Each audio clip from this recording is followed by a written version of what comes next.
अविरत steel and furniture centre Salgare. आमच्याकडे steel भांडी, संसार उपयोगी साहित्य, sofa set, furniture, LED TV, आटा चक्की, वॉशिंग मशीन, फ्रीज व इतर इलेक्ट्रॉनिक साहित्यांचे असंख्य व्हरायटींचे भव्य दालन। आता लग्नातील संसार सेटची चिंताच नको, मनाला भावणारं आणि नजरेत भरणारं सलगरेतील भव्य दालन। अविरत स्टील अँड फर्निचर सेंटर, 0% व्याजदर, आधार पे उधार ऑफर। या पहा, आधार द्या, उधार घेऊन जा। आमचा पत्ता रवींद्र वस्त्र निकेतन शेजारी सलगरे। संपर्क 9284016900 व 9901920551। प्रत्येक बातमीतील घटनेच्या वास्तविकतेची तुलना थेट पाहत रहा चांगली अपडेट। शुद्ध पाण्यासाठी काँग्रेसचा महापालिकेसमोर घंटानाद। सांगली शहराला होत असलेल्या अशुद्ध आणि अळी मिश्रित पाणी पुरवठ्याच्या निषेधार्थ आज काँग्रेसतर्फे महापालिकेसमोर घंटानाद आंदोलन करण्यात आले। पुढील 8 दिवसात परिस्थिती सुधारली नाही तर सांगलीकर नागरिकांचा भव्य मोर्चा काढून महापालिकेला घेराव घालू असा इशारा देण्यात आला। सांगलीकरांना शुद्ध व पुरेसा पाणी पुरवठा करण्याची महापालिकेची जबाबदारी आहे। दूषित व अस्वच्छ पाण्यामुळे यशवंतनगर, संजयनगर, अभयनगर, शिंदेमळा, वसंतनगर, अहिल्यानगर, पंचशीलनगर, गव्हर्नमेंट कॉलनी व सांगलीतील काही भागात अळी मिश्रित दूषित पाणी पुरवठा होत आहे। त्यामुळे ज्येष्ठ नागरिक, महिला व लहान मुले आजारी पडत आहेत। कमी दाबाने पाणी पुरवठा व काही भागात पाणीच नाही अशी दयनीय अवस्था झाली आहे। जनतेच्या आरोग्याशी खेळणे बंद करून पाणी पुरवठा अधिकारी व कर्मचाऱ्यांना स्वच्छ व मुबलक पाणी पुरवठा सुरळीत करण्याबाबत आदेश द्यावेत। येत्या 8 दिवसात अंमलबजावणी झाली नाही तर नागरिकांचा महापालिकेवर मोर्चा काढून आंदोलन केले जाईल असे निवेदन आज आयुक्त सुनील पवार यांना देण्यात आले।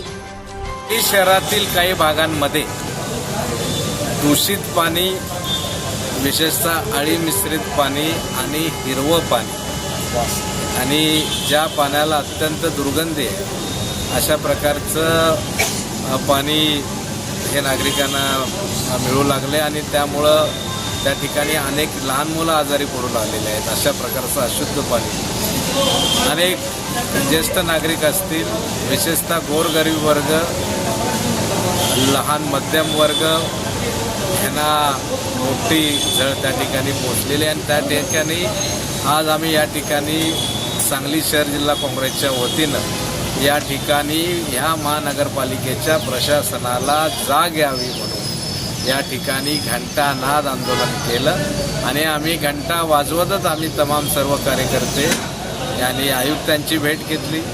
त्या ठिकाणी माननीय आयुक्त असतील, उपायुक्त असतील, पाणीपुरवठ्याचे अधिकारी असतील, ड्रेनेजचे असतील, या सर्वांची त्या ठिकाणी एकत्र बैठक घेऊन आम्ही चर्चा केली आणि त्यांना इशारा दिला की ज्या ज्या ठिकाणी, कारण संजयनगरमधल्या तिथं दूषित पाणी आहे, तिथले नगरसेवक असलेले संजय कांबळे त्या ठिकाणी आमच्याबरोबर होते।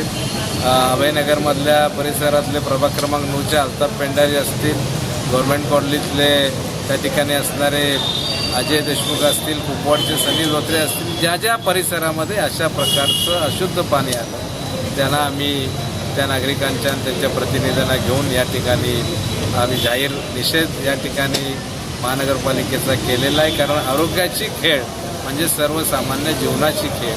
आम्ही सांगलीकरांना शुद्ध पाणी मिळावे म्हणून गेले 3 महिने आम्ही या चळवळीतनं काम करतोय आणि आज आम्ही त्यांना इशारा दिला।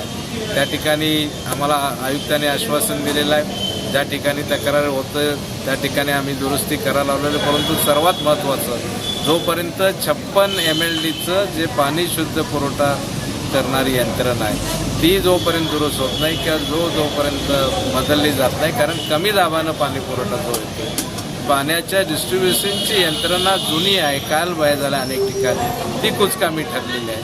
आणि आम्ही त्यांना सांगितलं की आम्हाला सांगण्यात आलं की आता एकदा जे काही जादा अतिरिक्त पाणी लागणार आहे वारणा उद्भव योजनातनं घ्यायचं, चांदोलीतनं घ्यायचं, याच्यावर आमचं चर्चा विनिमय सुरू आहे। एक सांगलीकर म्हणून आम्ही त्यांना स्पष्ट मागणी केली, तुम्ही पाणी चांदोलीतनं घ्या, अगर वारणा उद्भवमधनं घ्या, आम्हाला शुद्ध पाणी मिळालंच पाहिजे आणि ते तातडीनं त्यावर निर्णय घ्या।